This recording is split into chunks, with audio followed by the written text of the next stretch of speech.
interesante como para hacer una integración de todo el metabolismo. Bien, ya puse a grabar. Bien, vamos a entender un poquito esto. Ustedes recuerden de que cuando hablamos de tanto de hidratos de carbono como de lípidos, ambas biomoléculas estaban implicadas fundamentalmente en todo lo que tenía que ver con el almacenaje de sustancias dentro de estructuras como por ejemplo el glucógeno, o por ejemplo los ácidos grasos que se acumulaban en el tejido adiposo, sustancias de reserva, ¿sí? Participaban obviamente en algunas estructuras como por ejemplo los receptores que se encontraban en la membrana, como por ejemplo los glúcidos que formaban las estructuras como los glucolípidos o las lipoproteínas que se encontraban en sangre, etc. Pero si uno comienza a hacer un poquito de revisión de la literatura, vamos a ver que las proteínas cumplen una amplia diversidad de funciones. Eso lo hemos visto en el capítulo de proteínas. Como esto es así, las proteínas, y al estar conformadas por estas estructuras que son los aminoácidos, son los sillares de las células, porque las células necesitan las proteínas, como por ejemplo las funciones enzimáticas, que son principales para que las células puedan obtener, por ejemplo, compuestos primarios a través de la degradación. Ya vimos, por ejemplo, la amilasa que se encuentra en la saliva, etc. Es decir, que constituyen una gran cantidad de moléculas necesarias para las funciones orgánicas a nivel celular. Y por otro lado, ya habíamos visto que una parte de los mensajeros químicos eran estas estructuras como las hormonas de tipo lipídica, y también tenemos las hormonas de tipo proteica o polipéptidos, ¿sí? Que se encargan también de la regulación, por ejemplo, de los hidratos de carbono, de los lípidos. Y un no menor apartado es la formación de neurotransmisores, ¿sí? Que también son estructuras conformadas por aminoácidos. Por esto, las proteínas se llevan, si uno quiere pensar, la gran cantidad de funciones a nivel de lo que es el metabolismo celular. Por eso son tan importantes. Ahora, dentro de este contexto, tenemos que entender que las proteínas están conformadas por aminoácidos, y los aminoácidos están conformados siempre por nitrógeno. Es decir, el grupo amino, característico de todos los aminoácidos, es la estructura que junto con el carbono, el oxígeno y el hidrógeno, y en algunos casos el azufre, por ejemplo, conforma estos aminoácidos, que algunos de ellos, ya los vamos a ver, ¿sí?, tienen que ser ingeridos con la dieta, ¿sí? Este conjunto de aminoácidos esenciales, recuerden que ya lo tenían una filmina cuando vimos la estructura de proteínas y sus monómeros, que son los aminoácidos, y que implique que sean esenciales, quiere decir que tienen que ser sí o sí ingeridos con la dieta. De ahí que tanto el consumo de alimentos de origen vegetal o animal fundamentalmente es el que suple este balance positivo, en el cual, si el balance es positivo, tenemos que pensar que la ingesta es superior a la pérdida, con lo cual en algunos casos, en niños por ejemplo que están en crecimiento o en el embarazo, son fundamentales.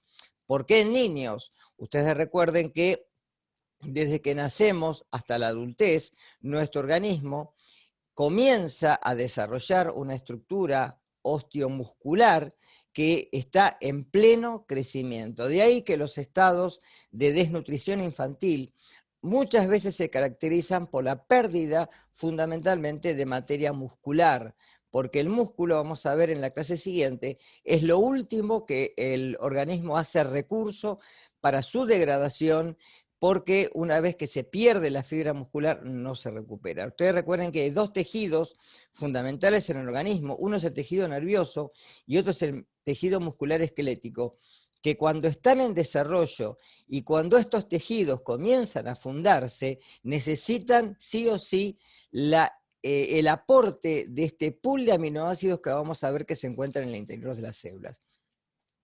Y por eso, lo que dice abajo, el balance negativo se da cuando la pérdida supera la ingesta, donde hay degradación fundamentalmente de proteínas musculares. Por ejemplo, en las neoplasias, en los pacientes que tienen cáncer, no sé si alguna vez han visto, por ejemplo, en películas, ¿sí?, cuando una persona tiene, por ejemplo, cáncer de páncreas, como por ejemplo esta enfermedad tan letal lo lleva rápidamente, en muy poco tiempo, ¿sí?, a un deceso generalmente fatal. El cáncer de páncreas es uno de los peores, y fíjense cómo el individuo comienza a perder peso y comienza a perder masa muscular, ¿sí?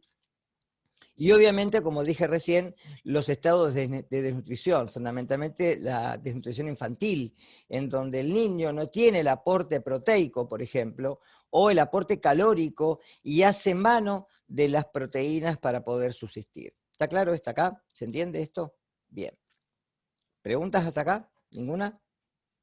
Esto es muy importante, que lo tengan en cuenta porque van a haber casos en los consultorios, fundamentalmente, y también esto pasa en el deporte, lamentablemente, cuando el atleta hace mal uso de la alimentación, ¿sí?, exagera la faz deportiva, y normalmente tenemos pacientes que a veces tienen pérdida de peso, y pérdida de peso importante.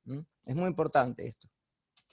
Bien, ahora, ¿cómo se da la absorción de aminoácidos? Ustedes piensen que habíamos hablado que los hidratos de carbono comienzan su digestión en la boca. En el caso de los lípidos, el comienzo de la digestión está en el intestino delgado, ¿sí?, gracias a las lipasas, porque la lipasa salival es muy poco activa. En cambio, en el caso de las proteínas, la digestión comienza en el ámbito del estómago. El estómago es el recinto que, con sus enzimas hidrolíticas, en este caso la pepsina, ahora vamos a ver en la filmina más adelante, comienza la digestión de las proteínas. Ahí recién comienza su hidrólisis, su ruptura en aminoácidos.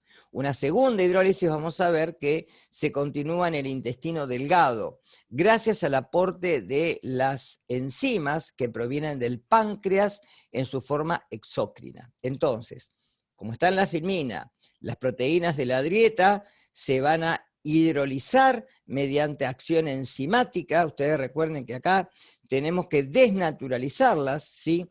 Uno de los aportes lo va a proveer el ámbito altamente ácido del estómago, gracias a el ácido clorhídrico, y el segundo lo va a aportar la pepsina, ¿sí?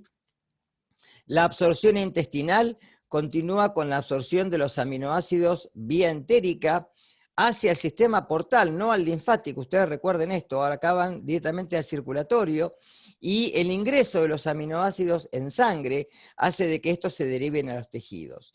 En algunos casos no sufren modificación, se utilizan directamente, ya que esto aumenta el pool de aminoácidos en el entorno celular, ¿sí?, una cantidad que siempre es una reserva. Ustedes recuerden que ahí los aminoácidos cumplen la función principal de servir para la síntesis de proteínas, con lo cual siempre tiene que haber una reserva de aminoácidos a nivel celular. Por otro lado, puede haber transformación. Hay ciertos aminoácidos, que son los no esenciales, que los podemos transformar a partir de otros, y también la degradación, ya que los aminoácidos también sirven como un esqueleto carbonado para el ciclo de Krebs. Todo esto lo vamos a ver ahora, ¿sí? Bien, muy importante, y fíjense cómo lo puse ahí arriba. La digestión de proteínas comienza en el estómago, gracias a la acción de dos moléculas. Por un lado, el ácido clorhídrico, que desnaturaliza a la proteína, la deja en su estructura nativa, es decir, primaria, y luego la pepsina puede atacar a este cuerpo de aminoácidos y comenzar su ruptura. Con lo cual esto no termina acá, sino que se tiene que culminar recién en el intestino delgado. Ahí en la filmina, fíjense que tienen que las glándulas, esto lo han visto en anatomía seguramente, ¿sí? Gástricas, tienen células parietales, que son las que secretan ácido clorhídrico. Ustedes recuerden que acá hay bombas protónicas, porque el ácido clorhídrico se secreta en dos fases. Por un lado, esto es muy importante, los protones salen de la célula gracias a bombas, es decir, en contra del gradiente, y esto hace de que también salga cloruro, con lo cual se forma clorhídrico. El pH en el estómago en ayunas es aproximadamente alrededor de 2, muy ácido, y esto hace de que las proteínas se puedan desnaturalizar. Los movimientos peristálticos del estómago en la digestión promueven obviamente la mezcla de estos componentes y permite que ahora la proteína pueda ser hidrolizada por las células principales que secretan pepsinógeno. Recuerden esto, el pepsinógeno es la molécula precursora de la pepsina. La pepsina digamos, se vuelve activa cuando el pepsinógeno en medio ácido es modificado en esta enzima que es altamente hidrolítica y puede eliminar prácticamente, ¿sí?, el enlace covalente de algunos aminoácidos. Es una endopeptidasa. ¿Qué quiere decir esto? Que no corta de los extremos, sino corta en los aminoácidos que se encuentran dentro de la cadena. Muy importante, es una endopeptidasa. Hay otras enzimas que son exopeptidasas, ya las vamos a ver, que son las que cortan desde afuera, ¿sí? Ahora, en este contexto, una vez que el componente es directamente dirigido hacia el estómago, ustedes recuerden que hay una mucosa gástrica que impide que el entorno del estómago sufra laceración. Por eso cuando llegamos al intestino, el páncreas secreta también bicarbonato. Este bicarbonato hace que la pepsina ahora sea inactiva, porque en medio alcalino la pepsina es inactiva o ligeramente alcalino o neutro, que es pH 7. Desde acá, directamente las estructuras que llegan al intestino llegan como, por ejemplo, aminoácidos sueltos, dipéptidos, tripéptidos y tretapéptidos. Estos son hidrolizados por enzimas pancreáticas que logran terminar con la función de que los aminoácidos y algunos dipéptidos puedan ser absorbidos por el intestino, por las vellosidades, y desde ahí que se lleven al circulatorio, ¿de acuerdo? Todo esto es más o menos lo que ya algo han visto en anatomía y es lo que la función fisiológica a nivel del perfil enzimático logra componer con la hidrólisis proteica. Acá tenemos una filmina un poquito más completa. Fíjense que ahí les puse que la digestión de las proteínas comienza en el estómago. Repito, miren que es muy importante esto. La mayor parte de la digestión de las proteínas se produce en el duodeno y en el yeyuno, en donde acá son atacadas por enzimas denominadas exo- y endopeptidasas, ¿sí? Las exopeptidasas, ¿sí?, y las endopeptidasas son enzimas que pueden promover la hidrólisis de estos cuerpos, estos polipéptidos, ahí los tienen ahí abajo, en el cual se degradan y comienza la acción para después permitir la absorción a nivel intestinal. Las endopeptidasas son la tripsina, la quimiotripsina y la elastasa, ¿sí? Y las exopeptidasas, ¿sí?, una de las principales es la carboxipeptidasa, que rompe los aminoácidos, ¿sí?, a partir del carbono carboxilo, ¿sí? Ahí están detallados bien cuáles son los aminoácidos que puede hidrolizar, entre qué aminoácidos y qué. Después, obviamente, hay un cotransporte a través de la membrana del enterocito, y estos son absorbidos a nivel intestinal y llevados a las células a través de fundamentalmente todo el organismo para nutrir el pool de aminoácidos citoplasmáticos. En esto, ustedes recuerden, ahí hay una filmina que está ahí arriba que les muestra justamente lo que yo dije al principio, cómo estos aminoácidos pueden cumplir su función. Y el fondo metabólico común que se denomina pool de aminoácidos, ¿sí? Absorción intestinal y la síntesis a nivel hepático de algunos aminoácidos por transformación. Y también la degradación de proteínas a nivel tisular. Esto promueve, obviamente, síntesis de proteínas propias. Cuando se degradan, obviamente, producción de energía, porque entran dentro de un ciclo en el cual son degradados hasta la formación de ATP, y también la síntesis de algunos compuestos nitrogenados no proteicos que los vamos a ver a continuación. ¿Sí? ¿Hasta acá estamos? Yo tengo una pregunta, Sí, profe. decime. Este fondo metabólico o pool de aminoácidos, Sí, ¿dónde estaría? O sea, en las células, está en todas las ah, células. Todas las células, recordad que tienen la capacidad de sintetizar proteínas, salvo cuáles, los eritrocitos. ¿Por qué los eritrocitos no? Porque no tienen núcleo. ¿Está claro? Los eritrocitos que están en sangre periférica, ustedes recuerden que no tienen núcleo, son células anucleadas, son células que lo único que se encargan es de transportar, fundamentalmente, ¿qué? Oxígeno y dióxido de carbono, ¿sí? Y otros nutrientes también para las células, pero fundamentalmente estos dos. Pero carecen de núcleo, con lo cual carecen de la función de poder formar ARN mensajeros y de ahí la síntesis de proteínas. Con lo cual, como todas las células, tienen la función de hacer la síntesis de sus propias proteínas o de proteínas para la excreción, por ejemplo las glándulas, ¿sí? Las glándulas del páncreas, ustedes recuerden que los acinos pancreáticos tienen la función de poder sintetizar insulina, glucagón y somatostatina. Las glándulas suprarrenales también, ¿sí? Hay muchas glándulas, es decir, muchos lugares en donde se sintetizan algunas hormonas que fundamentalmente son proteicas, con lo cual estos mensajeros a distancia necesitan ser sintetizados en esas células. Con lo cual, como todas las células necesitan sí o sí la síntesis de proteínas para formar el citoesqueleto, para formar, por ejemplo, las células blancas, los leucocitos, formar anticuerpos o ciertos efectores como por ejemplo, los cuerpos que se encargan de formar los lisosomas, etc. Todo esto tiene una inclusión proteica, con lo cual todas las células que necesitan sintetizar proteínas tienen que tener una reserva de aminoácidos en su citoplasma. ¿Está claro esto? Porque recuerden que la síntesis de proteínas, ¿dónde se hace? En el citoplasma. ¿Sí? ¿Se entendió? sí, sí, bien, gracias. Bien. Ahora, por otro lado, no solo nos tiene que interesar la síntesis o el aporte de proteínas, sino también la eliminación. ¿Por qué?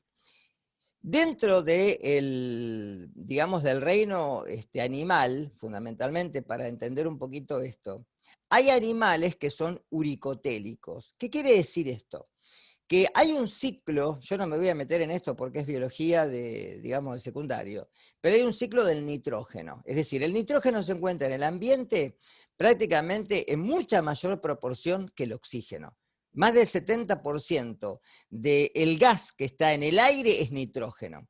El nitrógeno es captado por ciertas estructuras, por bacterias, por estructuras que se encuentran en las plantas, etcétera. No me voy a adentrar en esto, pero hay un ciclo en el cual el nitrógeno es ciclado, es decir, vuelve a recomponerse. Nosotros y otros animales somos ureotélicos, es decir, eliminamos el nitrógeno excedente en forma de urea. ¿Por qué excedente? Porque lamentablemente el grupo amino, ¿sí?, se transforma en amoníaco cuando el aminoácido es desaminado, y esto conforma un tóxico celular que es el amonio. Muy importante, ¿por qué? Porque hay enfermedades que cursan con el aumento del nitrógeno, y esto cursa cuando hay generalmente un fallo hepático. Con lo cual, por ejemplo, en el síndrome urémico hemolítico, los chicos que tienen esta patología dada por una infección por Escherichia coli aumentan la cantidad de cuerpos nitrogenados de amoníaco. Esto forma amonio y el amonio es un tóxico celular. Con lo cual, la única forma de eliminar el nitrógeno del organismo, en nuestro caso, en forma principal, porque hay otras formas como la creatinina y el ácido úrico, pero la forma principal de eliminar el amoníaco es como urea. No se olviden esto.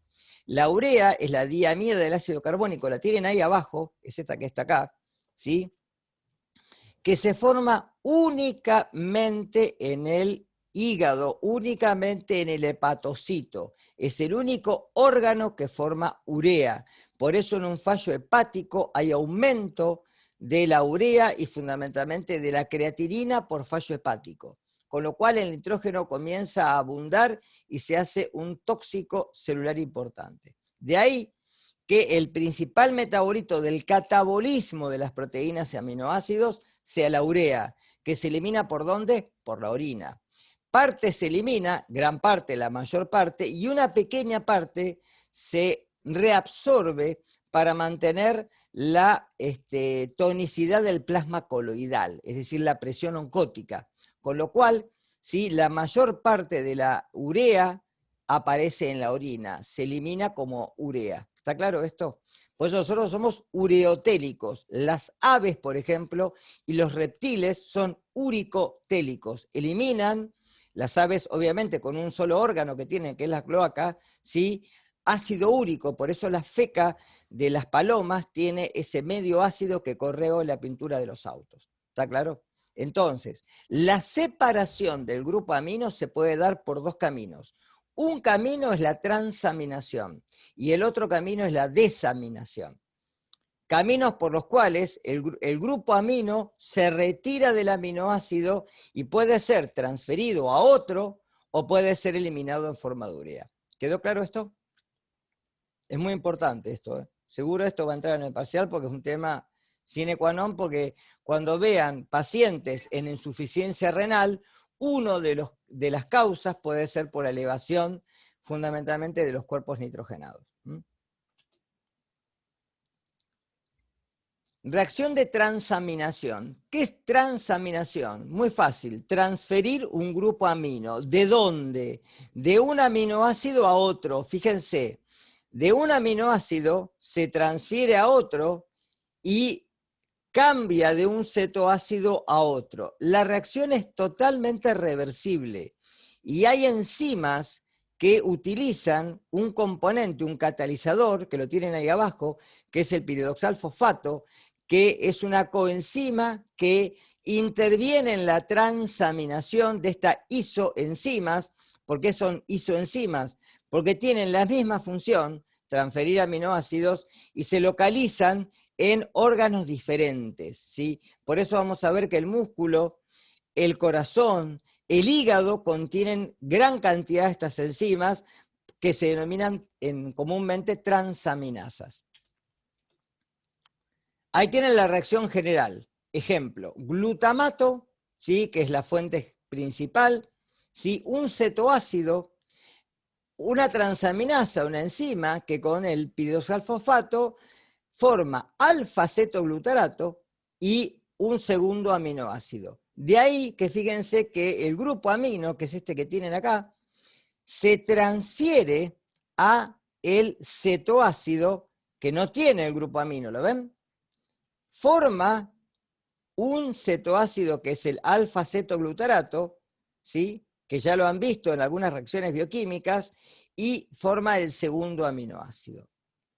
Hay dos transaminasas principales, ¿sí?, que justamente son el blanco de los perfiles clínicos para el fallo hepático, para, por ejemplo, el infarto agudo de miocardio, para el infarto cerebral, etc. Es decir, para ciertas patologías que cursan con un aumento, fundamentalmente del fallo hepático, o las hepatitis, o la disfunción hepática, como el hígado graso, por ejemplo, ¿sí?, en la cual justamente estas transaminasas se ven aumentadas en el circulatorio, ¿sí?, por justamente destrucción de enterocito que libera estas enzimas al componente plasmático, ¿sí?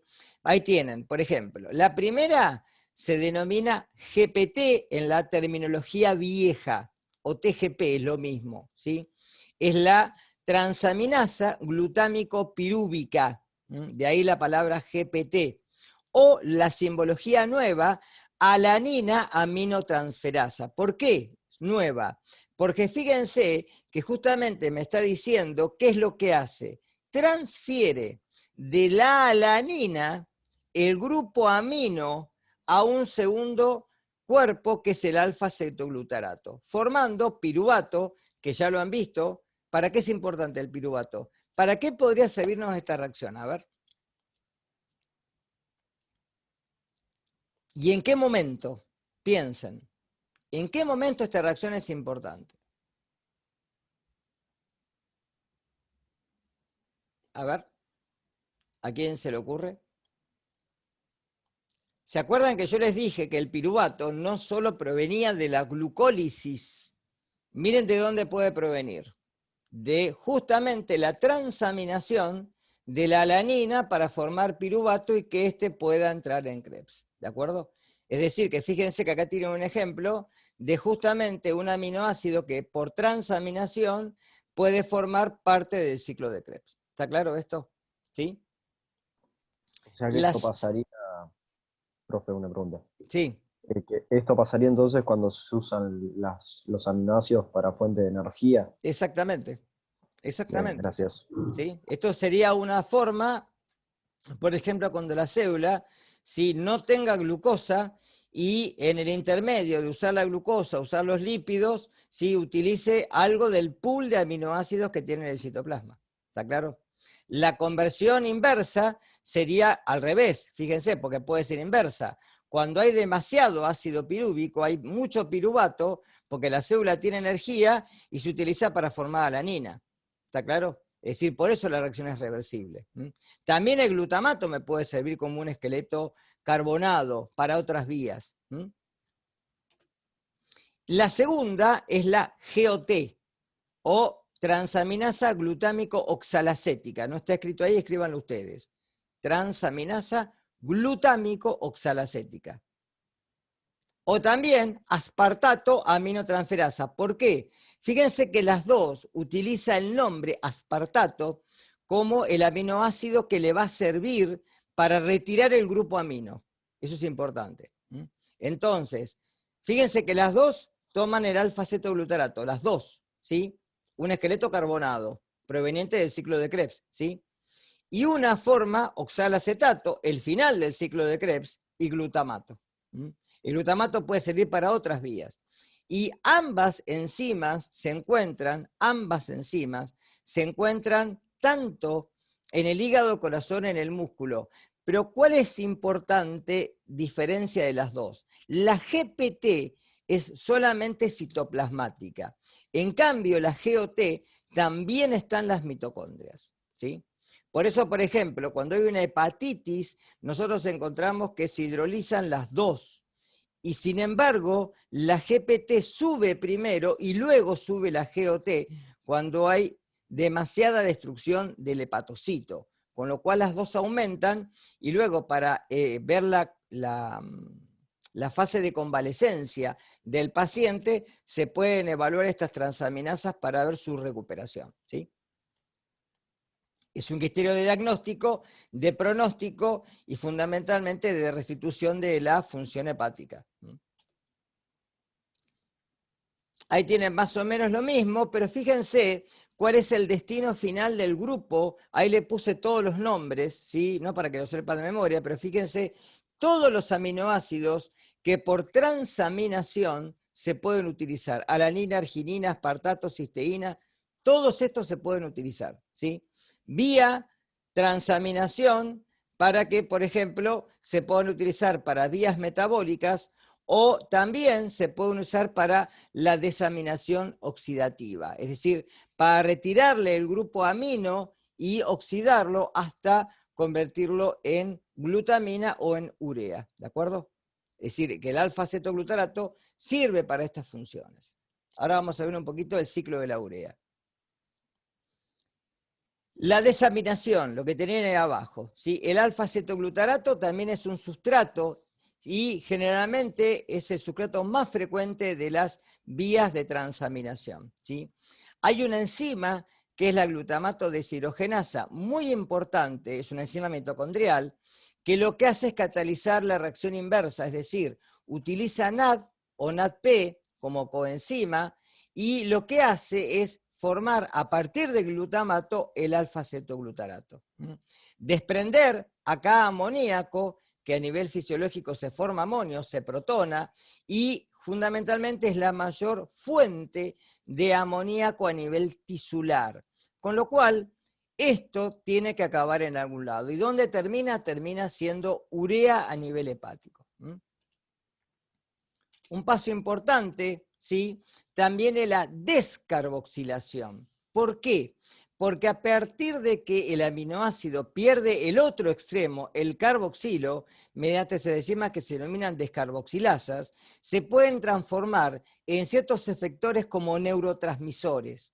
Por ejemplo, ahí tienen la formación de la dopa descarboxilasa que forma dopamina, que es un neurotransmisor muy importante.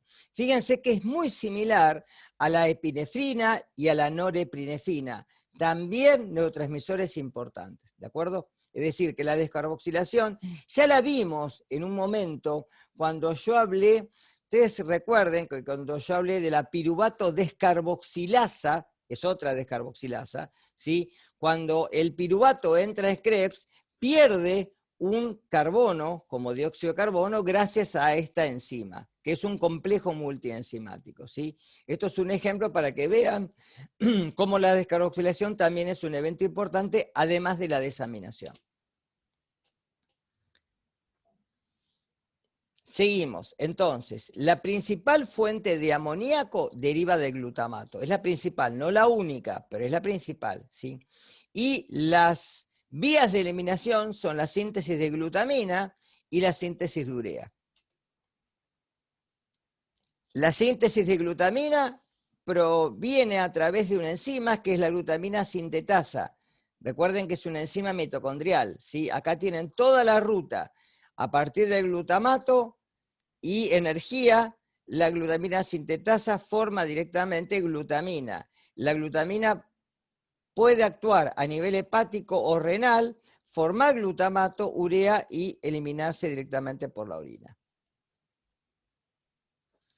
Síntesis de urea, ¿sí? La urea es el metabolito que se elimina por el riñón, ¿sí?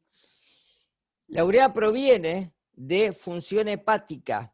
Cuando aumenta en sangre, ¿sí?, es filtrada directamente por los glomérulos y cuando llega si ustedes recuerdan de anatomía, esto repásenlo un poquito después para no meterme en la parte fisiológica, pero recuerden que el glomérulo es la unidad de filtración renal. Esto pasa primero por un túbulo contorneado proximal, es decir, que está pegadito al glomérulo, y ahí se reabsorbe la mayor parte de la urea. Una última parte se reabsorbe en el túbulo contorneado distal, ¿sí?, en el otro lado, en donde dependiendo del censo a nivel oncótico, ¿sí?, de la presión arterial, justamente, la hormona antidiurética hace de que uno de los metabolitos que se pueda reabsorber sea la urea para mantener la tonicidad del plasma coloidal, ¿sí? Ahora, ¿de dónde proviene la urea? Uno de los nitrógenos, ¿sí?, provienen de cualquier vía de las transaminaciones y el otro generalmente proviene de la disaminación oxidativa de glutamato, ¿sí? Por eso requiere de alguna manera de transferencia a partir de otros aminoácidos, ¿sí? El segundo nitrógeno que entra en la ruta entra por la vía de Krebs, es decir, que entra por la vía del aspartato o también por la vía del oxalacetato, ¿sí? Esto lo vamos a ver a continuación. Algo muy importante, no quiero que recuerden todas las reacciones porque no tiene sentido ni todas las enzimas, pero sí es muy importante que el ciclo de la urea se da en dos compartimientos distintos. Un compartimento es el mitocondrial, donde comienza la reacción, y el segundo compartimento es citoplasmático. Y si ustedes se fijan en las reacciones, dos reacciones ocurren en el en el interior de la matriz mitocondrial y las 4 restantes ocurren en el citoplasma, ¿sí? Es así que a través de reacciones en las cuales, fíjense, que se utiliza el bicarbonato y el amoníaco, ¿sí? El bicarbonato proveniente del dióxido de carbono, obviamente, ¿sí? Se forma este metabolito que es la urea, y la urea luego se puede eliminar por la orina, ¿sí? Fíjense que acá tenemos algunos intermediarios muy comunes, como el aspartato, que lo acabo de mencionar, ¿sí? Que se utiliza como uno de los esqueletos para que se pueda formar el ciclo y el ciclo continúe. Cuando se interrumpe el ciclo de la urea, y esto es muy importante, cuando se interrumpe el ciclo de la urea, acá tenemos un problema porque el nitrógeno se comienza a acumular como amoníaco y esto forma amonio. Y recuerden que el amonio es un tóxico a nivel de las células. Con lo cual, ¿sí? El ciclo, ¿sí? Cuando se interrumpe, generalmente hay que al paciente dializarlo. Hay que poder lavarle de alguna manera, eso quiere decir diálisis, ¿sí? El plasma, poder remover esta cantidad de urea y de creatinina que va a quedar, porque siempre quedan las dos, y porque generalmente el paciente entra en un fallo renal después del fallo hepático, ¿sí? Ahí tiene un resumen del ciclo, ¿sí? Para no meternos en todo el ciclo, la síntesis de la urea requiere de 4, ¿sí? Grupos pirofosfato, es decir, 2 ATP, ¿sí? Y se ha calculado que, fíjense, que en los ureotélicos se pierde el 15% de la energía procedente de los aminoácidos en la producción de urea, es decir, que no es un recurso gratuito, pero es la única forma de eliminar la gran cantidad de nitrógenos que manejamos en el organismo, ¿sí? Ahora, la conexión del ciclo de la urea con el ciclo de los ácidos carboxílicos es muy importante porque justamente reduce el costo energético, ya que como ambos ciclos están altamente conectados, eso hace de que en vez de perder tanta energía, ¿sí?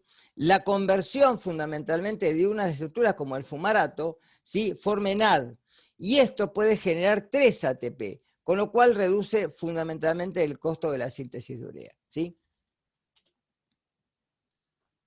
Ahí tienen la regulación. La primera regulación se da a partir del primer paso, que es la enzima que hace de que se forme el primer cuerpo, que es la carbamidil fosfato sintetasa, ¿sí? Esta es activada por acetilglutamato, con lo cual, si esta enzima es inhibida, el ciclo de la urea no se da. La segunda reacción, que es a largo plazo, ¿sí? Se da fundamentalmente en el ciclo de Krebs, y esto produce de que si se forma de alguna manera, ¿sí? En una dieta, por ejemplo, rica en proteínas, se estimula la síntesis de enzimas y del ciclo de la urea, con lo cual se produce la degradación del cuerpo nitrogenado para poder eliminarlo vía urinaria a través de este cuerpo que es la urea, ¿sí? Ahí tienen un resumen: el fumarato producido en la reacción, en la segunda reacción ingresa a la mitocondria y es el blanco de una enzima que es la fumarasa, que lo que forma es oxalacetato. Recuerde que el oxalacetato está en el ciclo de Krebs, ¿sí? El aspartato actúa como dador de nitrógeno. ¿Se acuerdan que uno provenía del nitrógeno de transaminación o desaminación y el segundo produce el aspartato, ¿sí? Donde se forma urea a partir del oxalacetato. Y dado que las reacciones están condenadas, a este ciclo generalmente los autores le dicen doble ciclo de Krebs. Porque fíjense que a nivel mitocondrial ambos ciclos están confusionados y están regulados uno a través del otro. Bien, ahora, ¿cuál es el destino fundamentalmente de algunos de los aminoácidos? Vamos a encontrar en literatura que hay aminoácidos que son glucogénicos y otros que son cetogénicos, ¿sí? ¿Qué quiere decir que sean glucogénicos o cetogénicos? Que sean glucogénicos quiere decir que pueden servir para la formación de glucosa, y que sean cetogénicos implica que pueden servir para la formación de cuerpos cetónicos. Hay otros que son a la vez glucogénicos y son cetogénicos, es decir, que pueden cumplir las dos funciones. Ahí tienen un esquema, fíjense, dentro, y se muestra muy bien todos los que pueden llegar a piruvato, tanto la alanina, la glicina, la cisteína, la treonina, pueden derivar en piruvato, ¿sí? A partir del oxalacetato se puede formar glucosa directamente, esto ya lo vimos en gluconeogénesis, ¿sí? A partir de la asparagina y el aspartato se puede formar oxalacetato. A partir del aspartato, fumarato. Tirosina y fenilalanina, fíjense que acá les dice lo que son, ¿sí? De los dos, glucogénicos y cetogénicos, que son los que están en gris, ¿sí? Esto no para que sepan de memoria, pero para que vean un ejemplo. Fíjense que la mayoría son glucogénicos y algunos son cetogénicos y muy pocos son de los dos, ¿sí?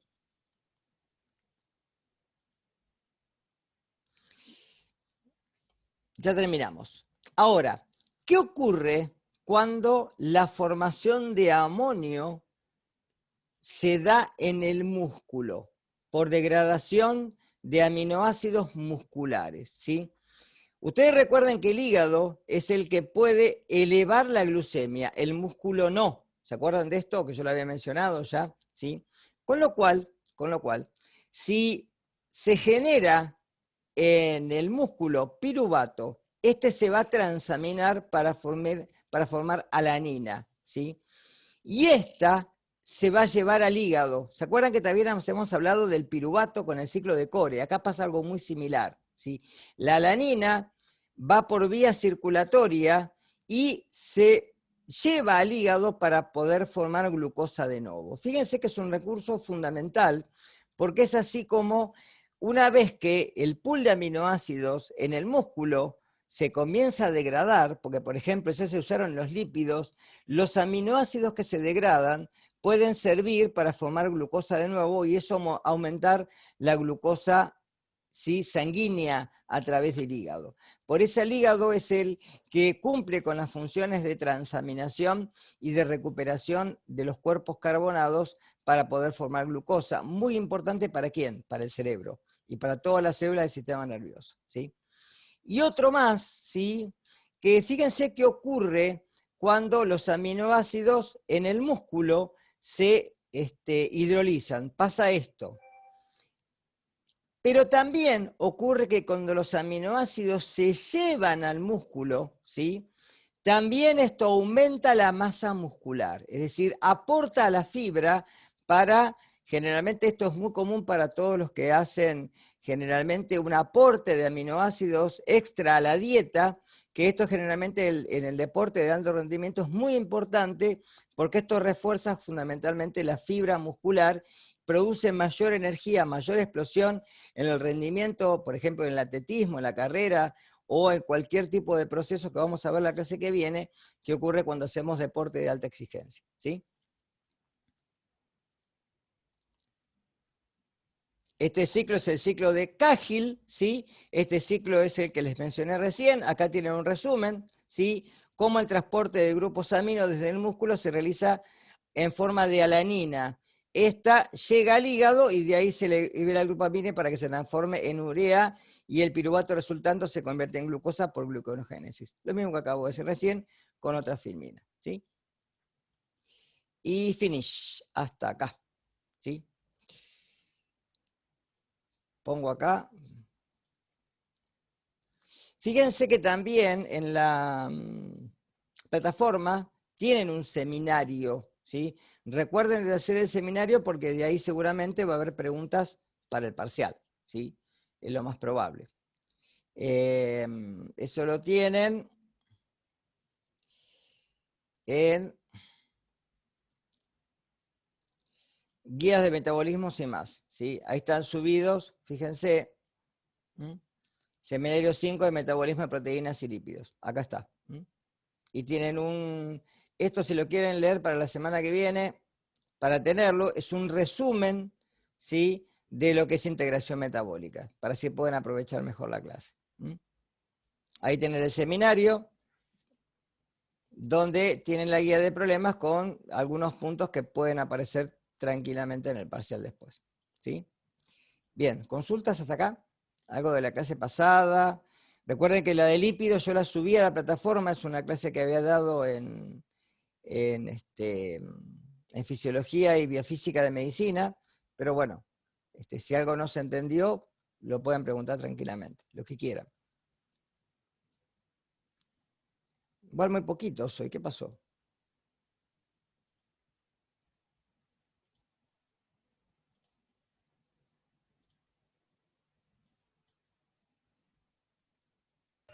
Sí, es verdad, igual me parece que al principio éramos un poco más.